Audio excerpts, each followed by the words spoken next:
इस वीडियो को डाउनलोड करके आप लोग फटाफट से अपने चैनल पर भी अपलोड कर सकते हो, क्योंकि मुझे नहीं पता मेरे चैनल से ये वीडियो कब उड़ा दी जाए, क्योंकि इस वीडियो में मैं इस पाखंडी धीरेन्द्र शास्त्री के पर्चे का राज आप सभी को बताने वाला हूँ। ये जो पर्चा है हमने उनको कुछ भी नहीं बताया, उन्होंने सब कुछ खुद ही लिखा है। वो राज जो माइंड रीडर्स न्यूज चैनल्स आज तक पता नहीं लगा पाए, वो इस वीडियो में मैं आपको बताने वाला हूँ। इस वक्त मैं चाहती हूँ कि आप धीरेन्द्र शास्त्री को सुने। जी सुनते और मुझे ये बताइए कि वो इस वक्त जो कर रहे हैं वो क्या है। तो वीडियो में बस एंड तक बने रहना, सब कुछ प्रूफ के साथ बताऊंगा। तो आइए जानते हैं कि ना इनके पास कोई सिद्धि साधना है और लोग भी जेन्युइन आते हैं, तो फिर ये स्कैम होता कैसे है। धीरेन्द्र शास्त्री आपके पर्चे में सिर्फ वही बातें लिखता है जो खुद आप उनके सामने बैठकर धाम पर बताते हो। अब इसका जो एक्सप्लेनेशन है उसे थोड़ा ध्यान से समझना, क्योंकि अगर आप इस मेन कंसेप्ट को नहीं समझ पाए तो ये राज आपके लिए जीवन भर एक राज ही रह जाएगा और इसके आगे आपको कुछ भी समझ नहीं आएगा। और समझ गए तो बिफोर टाइम पर्चे का रहस्य भी जान जाओगे। हम पहले से पर्चा लिख लेते हैं बिफोर टाइम, फिर आप जिनको लेकर आएंगे उन्हीं का ये पर्चा निकलेगा।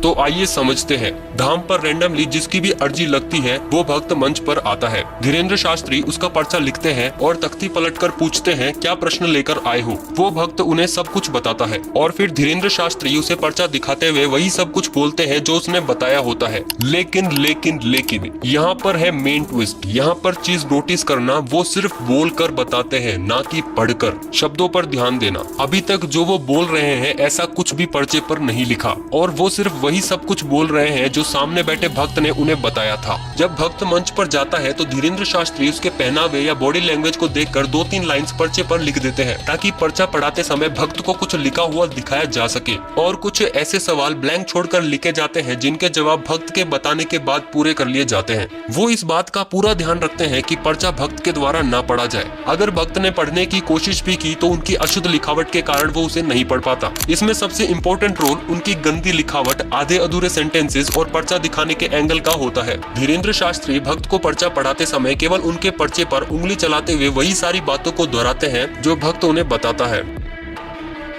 माँ को स्वास्थ्य की समस्या, घुटना व पैर में दर्द असहनीय रहता है। टिकट कंफर्म नहीं हुई थी। हाँ, क्योंकि माता जी का थोड़ा सा वो रहता है कि मैं तो खड़ा होकर आ जाऊंगा, लेकिन मम्मी का हाँ दिक्कत सीट होगी। मिल जाए तो ठीक है। अपने भविष्य की अर्जी लेकर के आए हैं। कैरियर व्यापार में आपका उज्जवल होगा। आप जाकर के व्यापार डालें। नौकरी योग में योग नहीं है। और मैंने गवर्नमेंट जॉब की तैयारी की थी कई साल से, उसमें मेरे को कामयाबी नहीं मिली है। बेटा के पैर में दिक्कत बनी हुई है, नस में दर्द बना है, इसलिए वह जॉब में सफल नहीं हो पाया। वह जॉब की तैयारी से वापस आया है। बच्चे की कुछ तकलीफें हैं, मिलिट्री एकेडमी से वापस आ गया, पैर दर्द उसके हाँ सभी खुशहाली चाहते, पूरा घर आपका परेशान है। दरबार में पूरे परिवार की अर्जी लेकर आए। शारीरिक, मानसिक, आर्थिक बहुत सारी परेशानियां बहुत दिनों से चल रही है पूरे परिवार में। हालांकि उस दौरान पर्चे में ऐसा कुछ भी नहीं लिखा होता।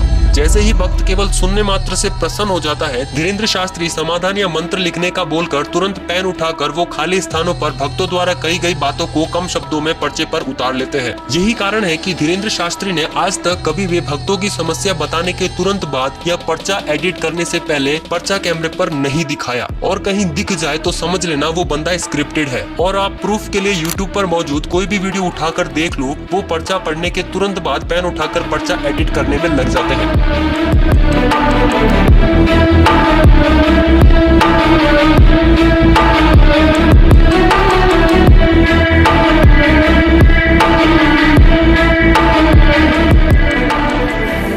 तो वीडियो ज्यादा लंबी ना हो इसलिए फर्स्ट पार्ट को यहीं पर खत्म करते हैं और सेकंड पार्ट में हम ये जानेंगे कि लाखों लोगों की भीड़ में से ये लोगों का नाम लेकर कैसे बुला लेते हैं। ये काफी इंटरेस्टिंग वीडियो होने वाला है, क्योंकि इसमें धीरेन्द्र शास्त्री ने वाकई में टेक्नोलॉजी का गजब इस्तेमाल किया है। तो चैनल कहीं गुम न जाए, इसलिए चैनल को सब्सक्राइब कर देना। तो मिलते हैं नेक्स्ट वीडियो में, जब तक के लिए अपना ध्यान रखना और ऐसे पाखंडियों से बच कर रहना। वो लोग इतने लोगों को बेवकूफ बनाकर अपना बिजनेस कैसे चला रहे थे?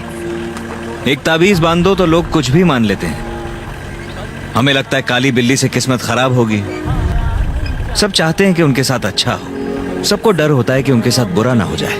ये डर इंसान को कुछ भी मानने पर मजबूर कर देता है। झूठा जमेला, झूठा जमेला, 2 दिन की जिंदगी है, 2 दिन का मेला। 2 दिन की जिंदगी है, 2 दिन का मेला। झमेला, क्या लेके आया जगत में, क्या लेके आया जगत में, क्या लेके जाएगा, क्या लेके जाएगा। 2 दिन की जिंदगी है, 2 दिन का